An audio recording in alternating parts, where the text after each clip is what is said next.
Hello everyone, मैं अनिल कुमार सिंह स्वागत करता हूं आपका आपके यूट्यूब चैनल विश्व भारती क्लासेस में।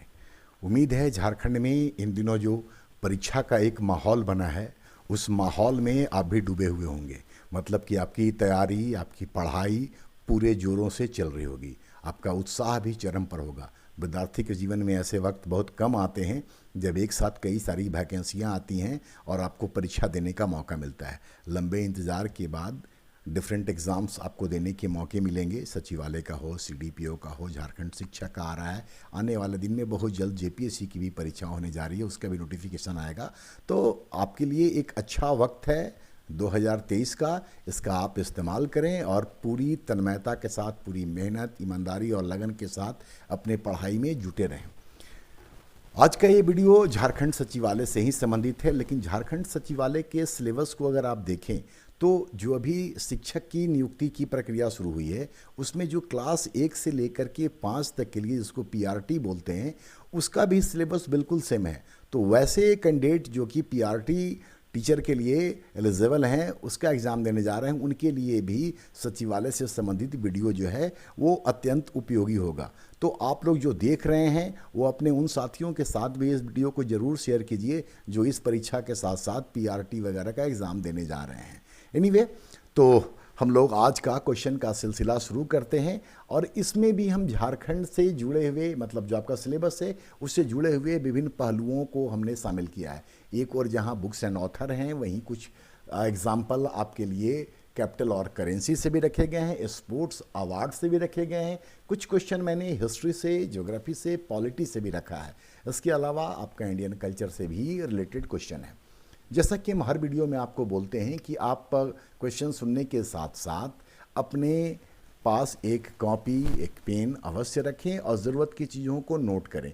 बेहतर ये होगा कि आप अलग अलग कॉलम में इन चीज़ों को लिखें। अगर इतिहास का चीज़ है तो उसको इतिहास में डालें, ज्योग्राफी का है तो ज्योग्राफी में, पॉलिटी का पॉलिटी में, इस तरीके से कल्चर का क्वेश्चन को अलग बना लें। Capital, currency, sports, award, books and author सबका अलग अलग बना लेंगे तो एक कलेक्शन आपका होता चला जाएगा। एक्चुअली ये बात हम इसलिए कह रहे हैं क्योंकि जो क्वेश्चन रखे जा रहे हैं, देखिए इतिहास, भूगोल में ये गेस करना तो बड़ा मुश्किल काम है, लेकिन books and author, capital, currency, ये सब चीज़ें जो हैं थोड़ा गेस हो सकता है। अवार्ड का कॉलम भी कंपेरेटिवली सीमित होता है। तो पीछे के वीडियो और आज के वीडियो और आने वाले जो वीडियो आएंगे उसको लेकर के अगर आप बनाएंगे तो आपका एक एरिया कवर होता चला जाएगा और आपको जब कभी ज़रूरत पड़े देखने का तो आप उस सेगमेंट को उठा करके कि स्पोर्ट्स का देखना है या अवार्ड का देखना है तो आपके लिए आसान हो जाएगा। खैर, तो चलिए हम लोग आज क्वेश्चन का सिलसिला शुरू करते हैं। क्वेश्चन नंबर 1 को देखिए। निम्न में से कौन सी रचना जयशंकर प्रसाद की नहीं है? जयशंकर प्रसाद चूँकि साहित्य में बहुत बड़ा नाम है, पहले भी मैंने क्वेश्चन आपके लिए रखा है, वहाँ भी मैंने कुछ किताबों का नाम आपके सामने रखा था। आज का सवाल भी जयशंकर प्रसाद से ही है। कौन सी रचना उनकी नहीं है?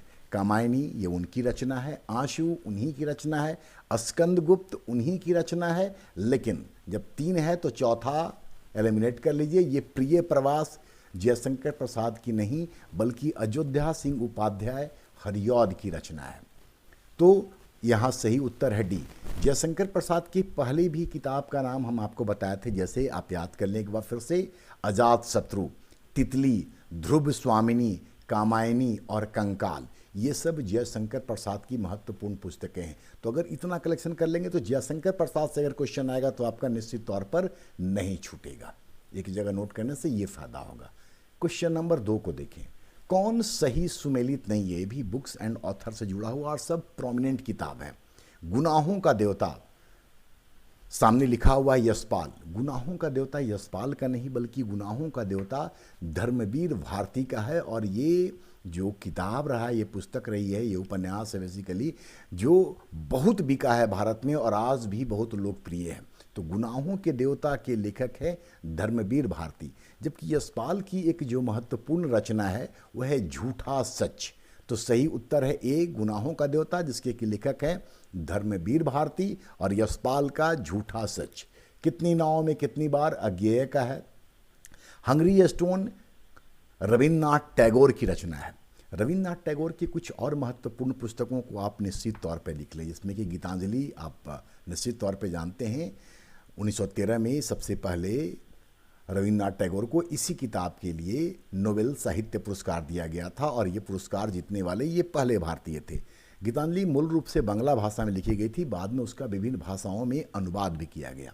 तो गीतांजलि के अलावा उनकी जो प्रमुख रचनाएं हैं वो है गोरा, Chitra, the post office, the rank और क्रिसेंट मून।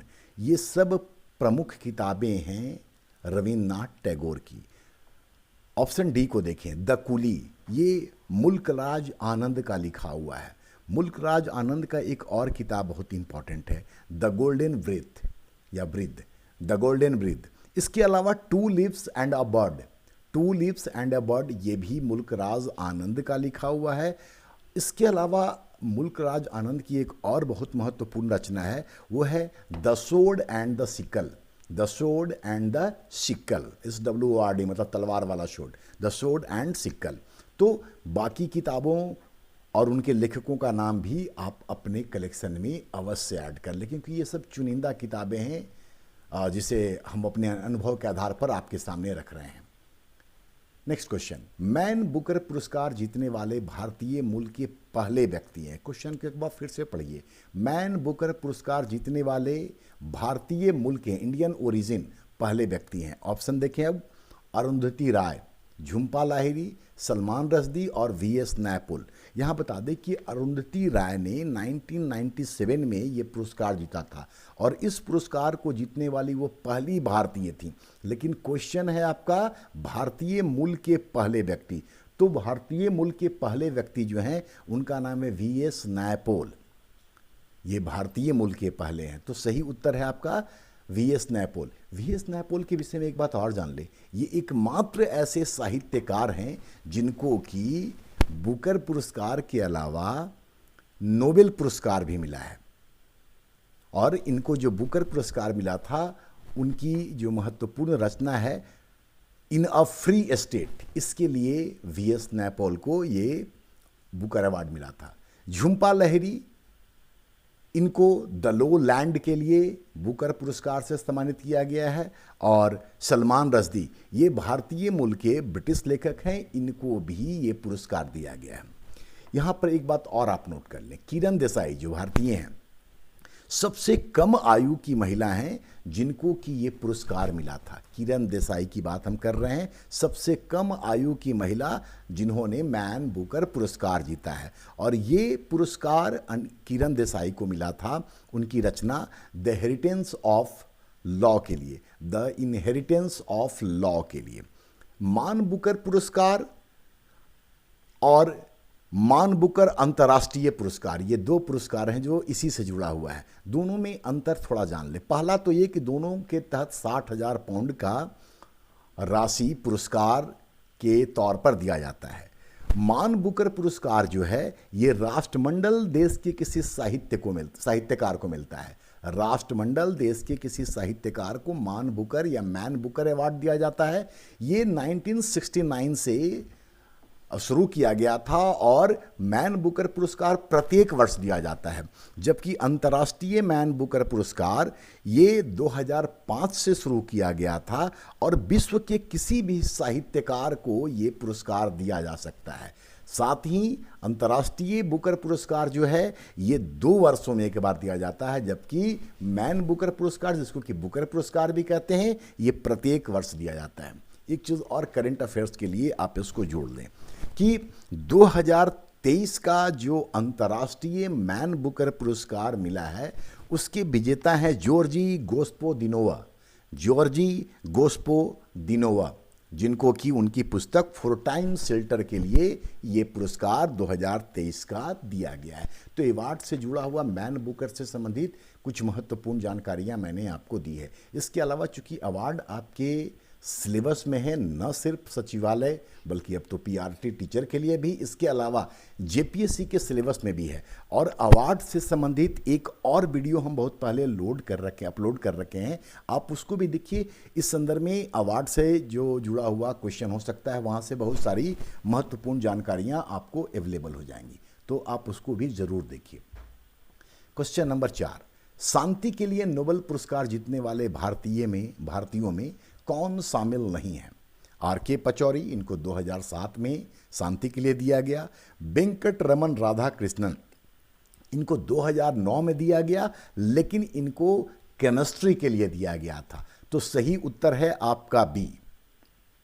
कैलाश सत्यार्थी, आपको याद होगा 2014 में इनको मलाला यूसुफजाई के साथ संयुक्त रूप से प्रदान किया गया था, और 1979 में मदर टेरेसा को भी ये पुरस्कार दिया गया।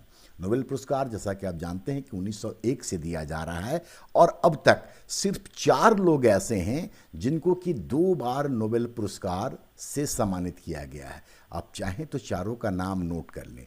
मैडम क्यूरी पहला नाम, दूसरा लिनस पॉलिंग, तीसरा नाम जॉन बार्डिन, और चौथा नाम फ्रेडरिक सेंगर। ये 4 लोग ऐसे हैं जिनको कि 2 बार नोबेल पुरस्कार दिया गया। हम रिपीट कर दे रहे हैं, madam Curie, Linus Pauling, John Bardeen और फ्रेडरिक सेंगर। इसके अलावा रेड क्रॉस सोसाइटी को 3 बार शांति के लिए नोबेल पुरस्कार दिया जा चुका है। क्वेश्चन नंबर 5, ओलंपिक पदक देने की प्रथा किस वर्ष से प्रारंभ हुई? मतलब गोल्ड मेडल, सिल्वर मेडल और ब्रॉन्ज मेडल, ये प्रथा किस वर्ष प्रारंभ हुई? 1896 एथेंस, आप सब जान रहे हैं, पिछले वीडियो में भी आपको बताया जा चुका है कि पहला आधुनिक गेम ओलंपिक का 1896 में एथेंस से ही शुरू हुआ।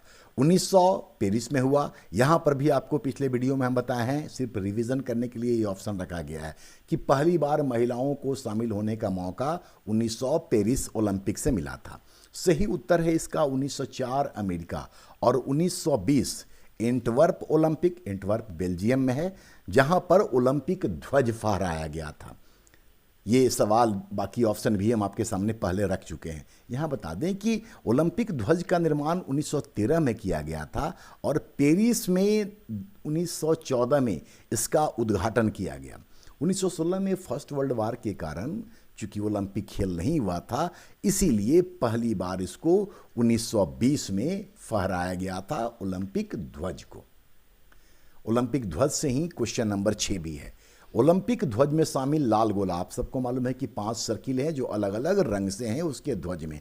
इसका जो ध्वज है ओलंपिक का, ये 3 मीटर चौड़ा और 2 मीटर लंबा है।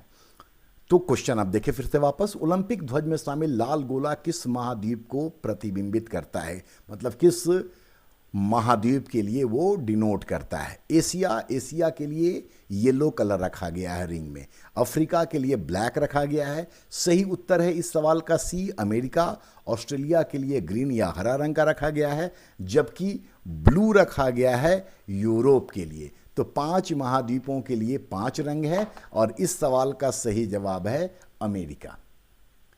नंबर 7, निम्न में से किस खेल के ध्वज में एक कबूतर बना हुआ है?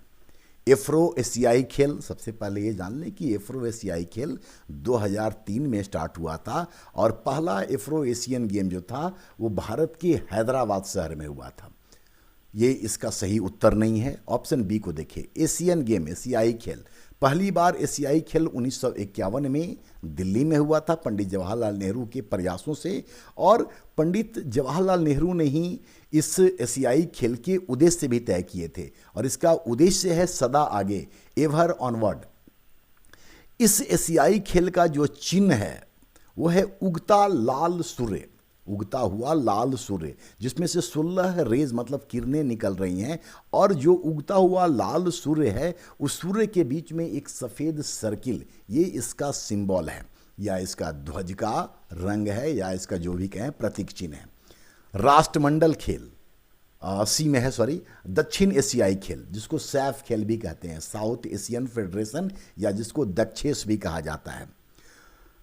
2019 में ये काठमांडू में हुआ था, जो कि 13वां था। 4 सालों में ये आयोजित होता है। अगला जो होगा वो 2024 में लाहौर में होगा। मूल रूप से सैफ में या दक्षिण एशियाई खेल में 8 देश भाग लेते थे, लेकिन 2016 के बाद से अफगानिस्तान इससे अलग हो गया है। तो जो शामिल राष्ट्र हैं वह है नेपाल, पाकिस्तान, बांग्लादेश, भारत, भूटान, मालदीव और श्रीलंका। और इस सवाल का, कबूतर वाले सवाल का सही जवाब भी है आपका दक्षिण एशियाई खेल। ये 2 वर्षों पर आयोजित होता है। पहली बार इसका आयोजन 1985 में काठमांडू में हुआ था और इसका जो उद्देश्य है वो है शांति, समृद्धि और प्रगति। जबकि ऑप्शन डी को देखिए, राष्ट्रमंडल खेल, इसके विषय में हम पिछले वीडियो में आपको जानकारी दे रखे हैं, तो इसके विषय में और जानना हो तो आप पिछला वीडियो अवश्य देखिए जो झारखंड सचिवालय से ही संबंधित है। नंबर 8, टेनिस का कौन सा ग्रैंड स्लैम ग्रास कोर्ट में खेला जाता है? आपको याद होगा पिछले वीडियो में भी हम आपको ये क्वेश्चन रखे थे, लेकिन थोड़ा अलग एंगल था इसका कि ग्रैंड स्लैम नामकरण किसने किया था। उम्मीद है आपको वो नाम याद होगा। चलिए, नहीं याद है तो हम इस सवाल का जवाब देने के बाद आपको वो नाम फिर से रिकॉल करा देंगे, लेकिन बेहतर होगा कि ऐसे नामों को आप याद रखें क्योंकि टेनिस का ये बड़ा ही महत्वपूर्ण टूर्नामेंट है, ग्रैंड स्लैम जिसको बोलते हैं। ये 4 आपके सामने हैं, ये चारों एक क्रम से खेले जाते हैं। ये भी हम बताए थे आपको। ऑस्ट्रेलियन ओपन सबसे पहले यही होता है और ये हार्ड कोर्ट में होता है। ऑस्ट्रेलियन ओपन जनवरी महीना में मेलबोर्न में होता है, हार्ड कोर्ट में होता है। उसके बाद फ्रेंच ओपन होता है, ये पेरिस में होता है मई जून के महीना में, और ये क्ले कोर्ट पर होता है, मतलब मिट्टी वाला जो मैदान है उस पर होता है, क्ले कोर्ट पर। विंबलडन जून जुलाई में लंदन में होता है और ये इस सवाल का सही जवाब है कि विंबलडन ग्रास कोर्ट पर खेला जाता है। जबकि यूएस ओपन अगस्त सितंबर में न्यूयॉर्क में खेला जाता है और ये भी हार्ड कोर्ट में खेला जाता है। तो ऑस्ट्रेलियन भी हार्ड ओपन में और यूएस भी हार्ड ओपन में, यानी पहला और आखिरी वाला हार्ड में, फ्रेंच क्ले में और विंबलडन ग्रास में। और ग्रैंड स्लैम नाम इसको दिया था जॉन किरॉन ने, जो कि न्यूयॉर्क टाइम्स का से जुड़े हुए थे, उसके संपादक रहे हैं। तो ये क्वेश्चन, इसके बाद हम लोग नेक्स्ट क्वेश्चन देखते हैं। ये क्वेश्चन भी स्पोर्ट्स से है। फिडे, ये बेसिकली इंटरनेशनल चेस फेडरेशन से कैसे से संबंधित है। तो जब इसका फुल फॉर्म बता रहे हैं तो आपको इसका आंसर अपने आप मिल जाएगा कि इसका आंसर है चेस, मतलब कि शतरंज। तो फिडे चेस से जुड़ा हुआ है। पहली बार आधुनिक शतरंज 1951 में लंदन में खेला गया, मतलब आधुनिक रूप में शतरंज की शुरुआत 1951 में हुई। हालांकि भारत में शतरंज 7वीं शताब्दी से ही खेला जाता रहा है। फुटबॉल के विषय में आप सब जानते हैं कि फीफा इसका सबसे बड़ा संस्था है जो 1904 में स्थापित हुई थी। फीफा के विषय में पहले वीडियो में हम बहुत सारी जानकारी आप लोगों को दे रखे हैं। मुक्केबाजी का जन्म शायद आपको पता हो, इसका जन्म इंग्लैंड में हुआ और 1719 में इस संदर्भ में पहली प्रतियोगिता भी हुई थी। एक चीज़ और बताना चाहेंगे कि फिडे की स्थापना जो थी वो 1924 में हुई है, पेरिस में। 1924 में फिडे की स्थापना पेरिस में हुई थी और शतरंज का भी सबसे बड़ा जो खिताब होता है उसको ग्रैंड स्लैम बोलते हैं। तो ग्रैंड स्लैम शतरंज का सबसे बड़ा खिताब होता है। तीरंदाजी का जो शीर्ष संस्था है उसका नाम है फीटा, अंतर्राष्ट्रीय तीरंदाजी संघ। ये फ्रेंच वर्ड है, इसका full form international federation international डी टेलो समथिंग करके है, जो कि बड़ा अटपटा सा है, प्रोनाउंसिएट करना थोड़ा मुश्किल होता है। तो खैर, फीटा FITA तीरंदाजी का और फिडे शतरंज का सबसे बड़ा संस्था है। नेक्स्ट क्वेश्चन, ये आपको करेंसी से जुड़ा हुआ है। मंगोलिया की मुद्रा क्या है? तो मंगोलिया की मुद्रा को ही पहले जान लेते हैं। सही उत्तर है इसका सी, टुग्रिक या टोगरोग भी कहा जाता है इसको। तो मंगोलिया की मुद्रा का नाम है टुग्रिक और मंगोलिया की राजधानी उलान बटोर। जबकि पटाका ये मकाऊ का करेंसी है, मकाऊ की मुद्रा है और मकाऊ की राजधानी भी मकाऊ ही है। न्यू शेकेल जो है ये इजराइल की मुद्रा है और इजराइल का राजधानी आप सब निश्चित तौर पे जानते होंगे, ये है जेरूसलेम। जबकि डांग ये वियतनाम की मुद्रा का नाम है और वियतनाम की राजधानी है हनोई। तो चारों का मुद्रा और चारों का राजधानी ये आपके सामने आ गया।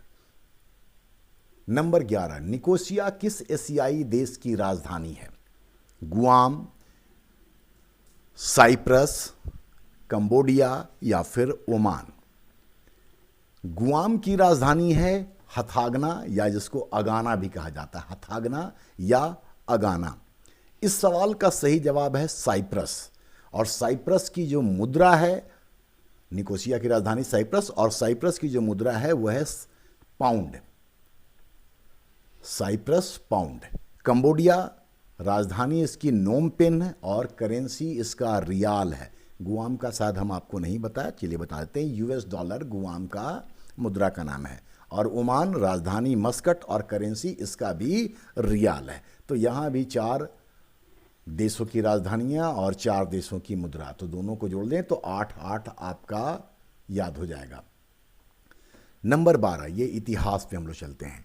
1907 के सूरत अधिवेशन की अध्यक्षता किसने की थी, जहां कांग्रेस का नरम दल और गरम दल में विभाजन हुआ था? सबसे पहले सही उत्तर को जान लेते हैं। सही उत्तर है इसका रास बिहारी बोस। 1907 के सूरत अधिवेशन की अध्यक्षता रास बिहारी बोस ने की थी, जहां कांग्रेस का विभाजन हुआ था। यहाँ पर यह बात महत्वपूर्ण है कि 1907 का चूंकि सूरत अधिवेशन विवादों में पड़ गया और इस तरीके से कांग्रेस का विभाजन हुआ, जिसके कारण से 1907 का ये कांग्रेस का 23वां जो सेशन था ये रद्द हो गया था। फिर इसका आयोजन बाद में मद्रास में किया गया था। तो सही उत्तर मैंने बता दिया, रास बिहारी बोस। अब बाकी को देख लें। 1907 में कांग्रेस का विभाजन हुआ और फिर इनका मिलन हुआ 1916 में लखनऊ अधिवेशन में, और लखनऊ अधिवेशन की अध्यक्षता अंबिका चरण मजूमदार ने की थी।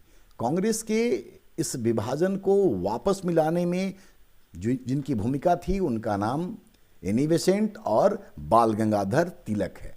1916 के इस लखनऊ अधिवेशन में ही तिलक का जो सबसे प्रमुख नारा है कि स्वराज हमारा जन्मसिद्ध अधिकार है, उन्होंने यहीं पर दिया था।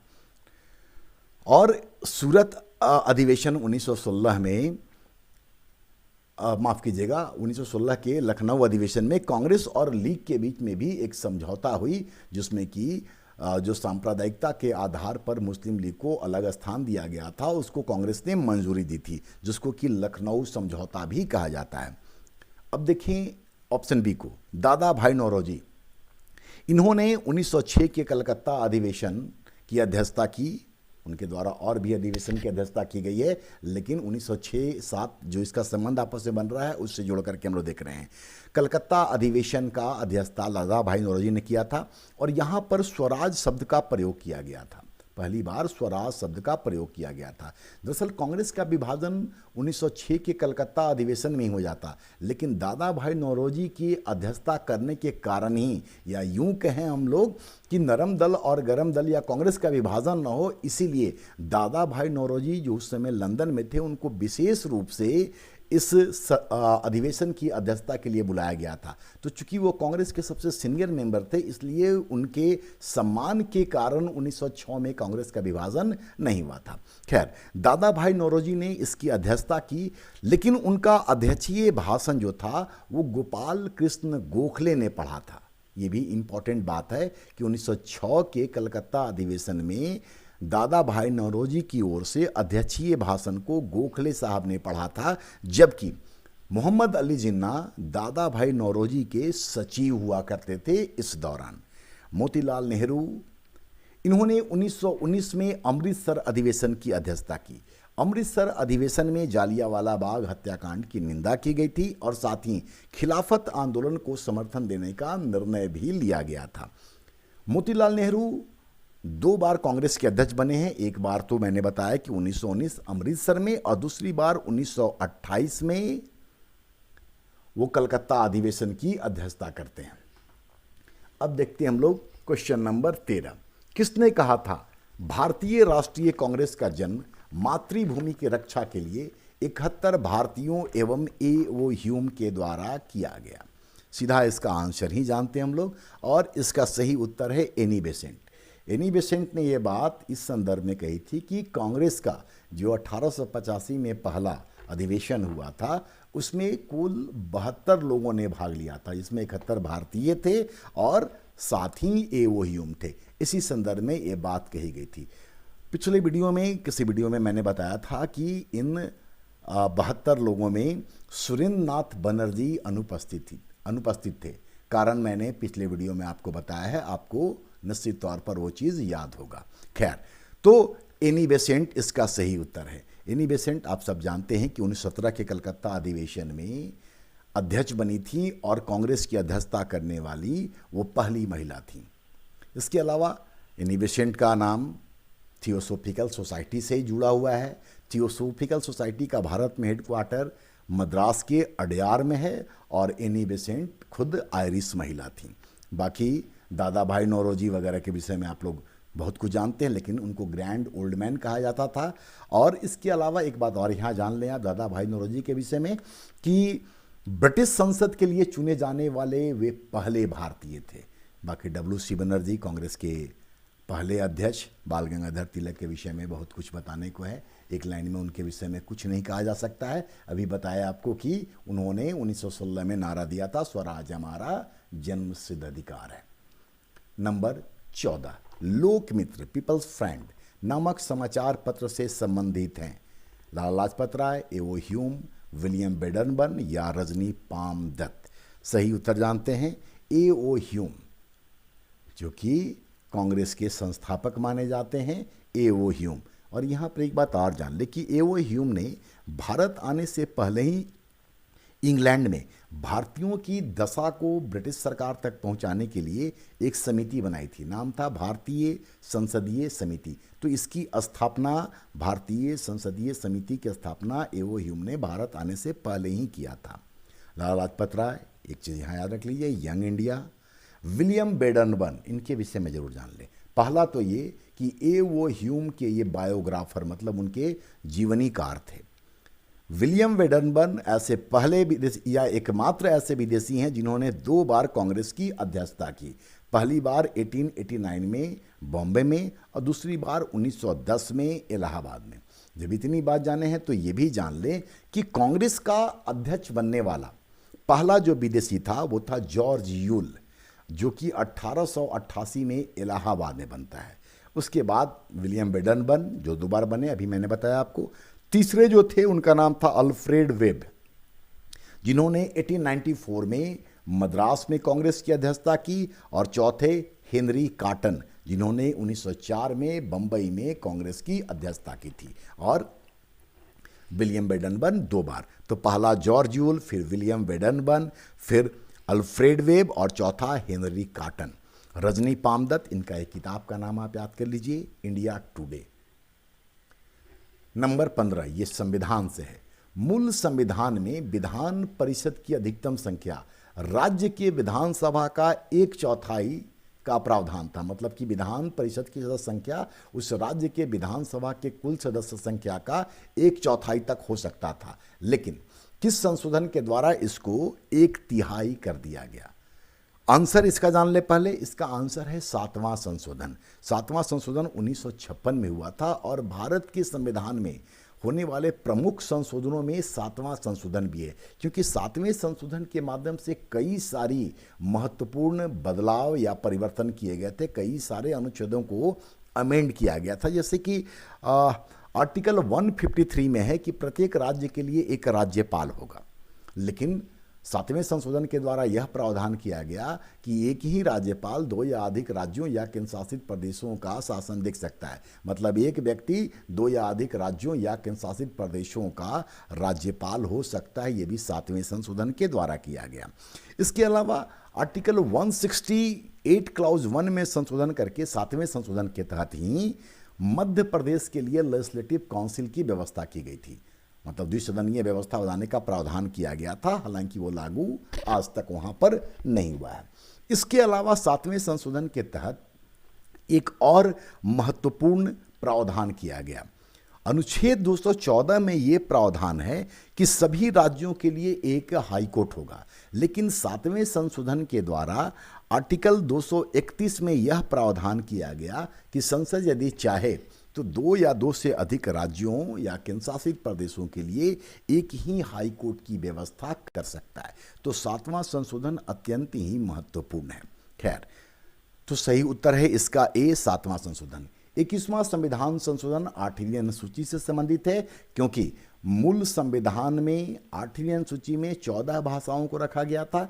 21वें संविधान संशोधन 1967 मतलब 1967 के द्वारा 8वीं अनुसूची में 15वीं भाषा के रूप में सिंधी को जोड़ा गया था, जबकि 26वां संविधान संशोधन 1971 में किया गया और इसके द्वारा प्रीवी पर्स की समाप्ति की गई। जो रजवाड़ों को मिलता था प्रीवी पर्स, जिसको सम्मान की थैली बोलते हैं, उसको 1971 में 26वें संशोधन के द्वारा समाप्त किया गया, जबकि 31वां संशोधन 1974 में हुआ और इसके तहत लोकसभा की सीट संख्या को 525 से बढ़ा करके 545 किया गया था, जो कि अभी वर्तमान में 543 हो गया है, क्योंकि 104वें संविधान संशोधन के द्वारा 2 एंग्लो इंडियन के लिए जो प्रावधान था उसको लोकसभा के लिए समाप्त कर दिया गया है। नंबर 16, किस प्रकार के विधेयक पर संसद के दोनों सदनों में मतभेद हो तो उसे दूर करने के लिए राष्ट्रपति दोनों सदनों का संयुक्त अधिवेशन बुलाते हैं? पहला तो ये जान लें कि ज्वाइंट मीटिंग का प्रोविजन आर्टिकल 108 में होता है। और एक बात एकदम नोट कर लें कि संयुक्त अधिवेशन या ज्वाइंट मीटिंग सिर्फ और सिर्फ साधारण विधेयक पर होता है। साधारण विधेयक के अलावा किसी भी विधेयक पर ज्वाइंट मीटिंग का कोई प्रावधान नहीं है। तो उत्तर आपके सामने है, साधारण विधेयक पर यह ज्वाइंट मीटिंग बुलाया जाता है। 108 के तहत मैंने बताया आपको कि राष्ट्रपति ज्वाइंट मीटिंग बुलाते हैं और 118 अनुच्छेद 118 के तहत लोकसभा अध्यक्ष के द्वारा इसकी अध्यक्षता की जाती है। ज्वाइंट मीटिंग में निर्णय बहुमत से लिए जाते हैं, इसलिए ज्वाइंट मीटिंग में निर्णय वैसा ही होता है जैसे कि लोकसभा चाहती है। अभी तक भारत में 3 बार ज्वाइंट मीटिंग हुआ है। सबसे पहले 1961 में दहेज निषेध विधेयक पर, और ये काम हुआ था पंडित जवाहरलाल नेहरू के रीजन में। दूसरी बार 1978 में बैंकिंग सेवा आयोग विधेयक पर, और 1978 में भारत के प्रधानमंत्री थे मोरारजी देसाई, और तीसरी बार 2002 में पोटा पर, प्रिवेंशन ऑफ टेररिज्म एक्ट पर, जिस समय अटल बिहारी वाजपेयी प्रधानमंत्री थे। तो इस तरह के फैक्ट्स इंडियन पॉलिटी में आपको याद रखने चाहिए। ऐसे सवाल आपसे निश्चित तौर पर पूछे जाएंगे। बाकी का ज्वाइंट मीटिंग से कोई लेना देना नहीं है। हम पहले बता चुके हैं कि ज्वाइंट मीटिंग सिर्फ और सिर्फ साधारण विधेयक पर होगा, संसद के मामले में होगा। राज्य विधानमंडल के मामले में ज्वाइंट मीटिंग नहीं होगी, क्योंकि राज्य विधानमंडल में डोमिनेटिंग पोजीशन में हमेशा ही विधानसभा होता है, भले ही वहाँ पर द्विसदनीय व्यवस्था के तहत विधान परिषद की मौजूदगी क्यों ना हो। तो सिर्फ याद रखिए कि साधारण विधेयक संसद के मामले में ज्वाइंट मीटिंग होगा, बाकी कहीं नहीं होती है। नंबर 17, आसान सा क्वेश्चन है। भारत एवं चीन के बीच सीमा निर्धारित करने वाली मैकमोहन रेखा किस राज्य की उत्तरी सीमा पर खींची गई है? आंसर इसका सीधा बताते हैं, अरुणाचल प्रदेश। हमेशा विवाद में रहता है, आप लोगों ने कई बार न्यूज़ में भी हाल के दिनों में देखा होगा। नंबर 18, निम्नलिखित में से कौन तमिलनाडु एवं केरल की संयुक्त परियोजना है? बाकी के विषय में भी जान लें। भूगोल में ऐसे सवालों के लिए भी आप तैयार रहें। बेहतर ये होगा कि सभी प्रमुख नदी घाटी परियोजनाओं को याद कर जाएं आप। थीन डैम ये रावी नदी पर है और पंजाब में जल विद्युत से संबंधित है। तो थीन डैम, रावी नदी, पंजाब, जल विद्युत। पेरियार, पहले ये जान ले कि पेरियार जो है ये केरल की सबसे लंबी नदी है, और पेरियार नदी पर ही केरल की इडुक्की बांध बनाई गई है, जो कि केरल का जल विद्युत का सबसे बड़ा स्रोत है। तो पेरियार केरल, थीन डैम पंजाब। सही उत्तर है इसका परम्बिकुलम अलियर। और तुंगभद्रा, तुंगभद्रा ये सिंचाई के लिए और जल विद्युत दोनों के लिए प्रयुक्त होता है, और ये कर्नाटक और आंध्र प्रदेश राज्य से संबंधित है। तो सही उत्तर 18 का सी है। गोम्बे आटा, ये बेसिकली इंडियन कल्चर से जुड़ा हुआ है एक सवाल है। गोम्बे आटा किस प्रदेश का पारंपरिक कठपुतली प्रदर्शन है? सही उत्तर है कर्नाटक। दरअसल ये जो गोम्बे आटा है ये कर्नाटक का जो एक लोक नृत्य है यक्षगान। यक्षगान के समय में जो विभिन्न पात्र होते हैं, जो कैरेक्टर होते हैं, उनको तैयार किया जाता है इसके माध्यम से और उनको डिज़ाइन किया जाता है। तो गोम्बे आटा का संबंध वहाँ के लोक नृत्य यक्षगान से है। तो कर्नाटक का गोम्बे आटा, कर्नाटक का यक्षगान, ये भी आपको याद होना चाहिए। तमिलनाडु का भी इसी से मिलता जुलता नाम है, उसका नाम है बोम्मालाटम। ये भी कठपुतली नृत्य है, बोम्मालाटम तमिलनाडु का। आंध्र प्रदेश का थोलू बोमालाटा, थोलू बोमालाटा। और केरल का जो पारंपरिक कठपुतली प्रदर्शन है उसका नाम है पावाकुथू, पावाकुथू। तो चारों के विषय में हम लोगों ने जान लिया उनके कठपुतली नृत्य या प्रदर्शन के संदर्भ में। नंबर 20, भारतीय चलचित्र अधिनियम किस वर्ष पारित किया गया? सही उत्तर जानते हैं सीधा, सही उत्तर है 1952। इसी अधिनियम के तहत CBFC मतलब कि sensor board of film certification बनाया गया या पारित किया गया।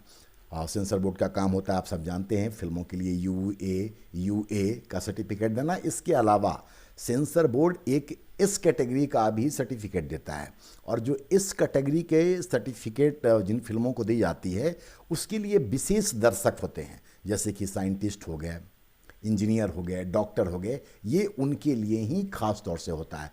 तो इस स्पेसिफिक होता है इंजीनियर, डॉक्टर, साइंटिस्ट, इनके लिए।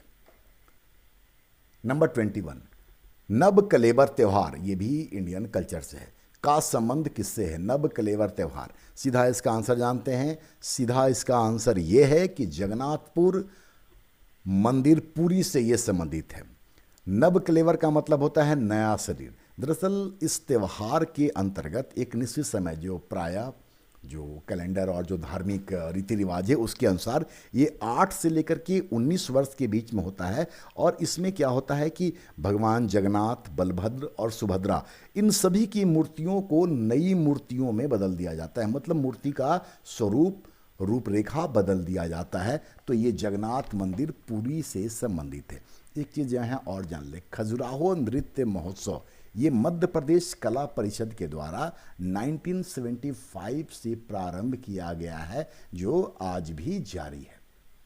नंबर 22, राजर्षि, थोड़ा सा स्पेलिंग मिस्टेक है, हरस्वई होना चाहिए था राजर्षि में।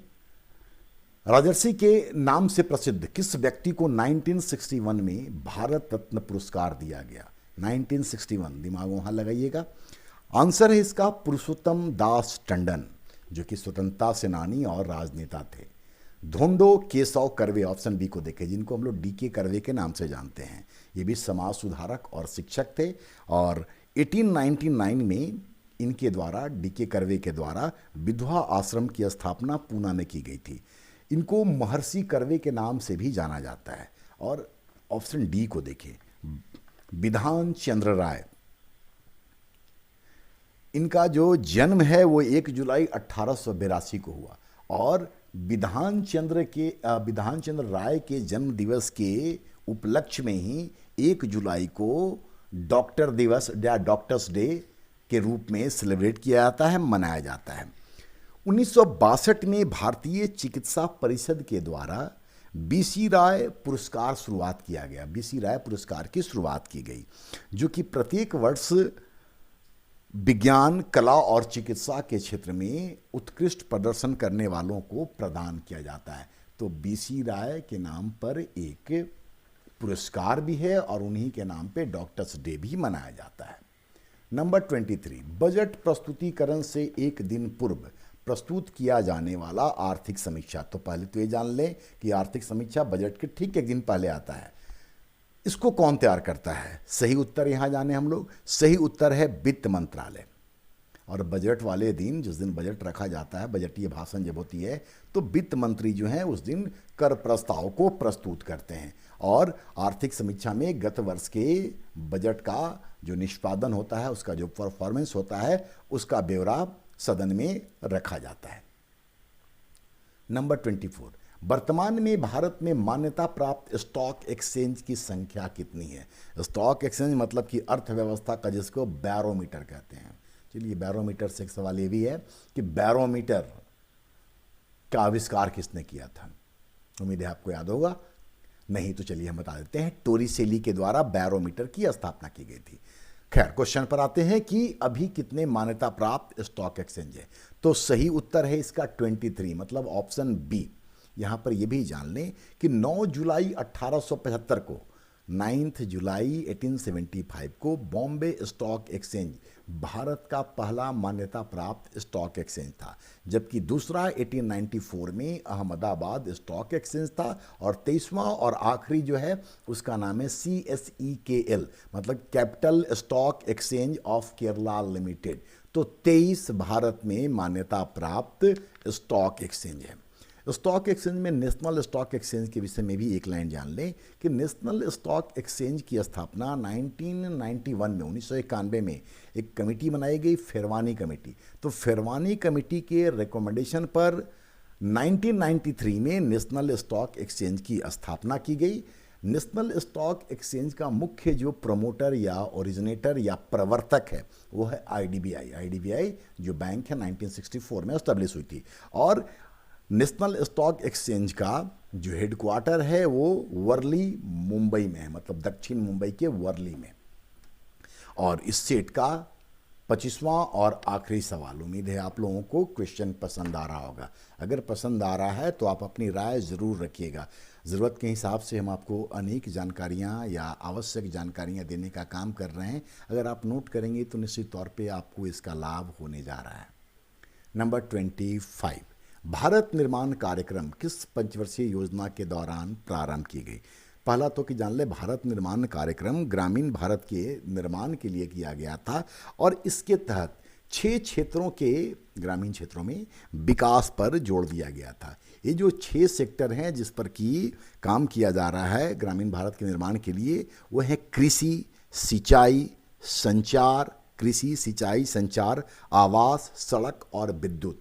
ये क्वेश्चन JPSC में ऑलरेडी पूछा जा चुका है, तो ऐसे सवालों को हम लोग रिपीट होते हुए देख सकते हैं। खैर, अब इसका कि किस पंचवर्षीय योजना के दौरान ये शुरू किया गया, तो सही उत्तर है इसका 10वीं पंचवर्षीय योजना। 8वीं पंचवर्षीय योजना जो कि नई आर्थिक नीति के लागू होने के बाद आया था और विनिवेश प्रक्रिया की शुरुआत 8वीं पंचवर्षीय योजना के दौरान की गई थी। बाकी बातें हम पहले की वीडियो में आपको ऑलरेडी बता चुके हैं, इसलिए जो नहीं बताए हैं वो बात आपको बता रहे हैं। इसीलिए बोलते हैं कि अगर नोट करेंगे तो आपको फायदा होगा।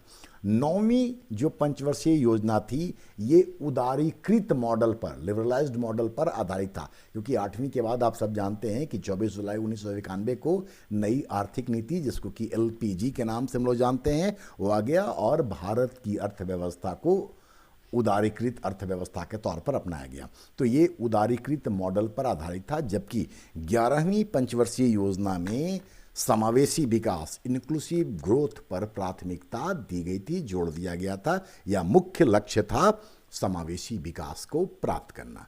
तो ये 25 क्वेश्चन और 25 क्वेश्चन के को बताते हुए इसके संदर्भ में मैंने कई सारी बातें बताई हैं। उम्मीद है आपको अच्छा लगा होगा। चलिए देखते रहिए और अपने दोस्तों के साथ शेयर इसको अवश्य करने का काम कीजिए। धन्यवाद।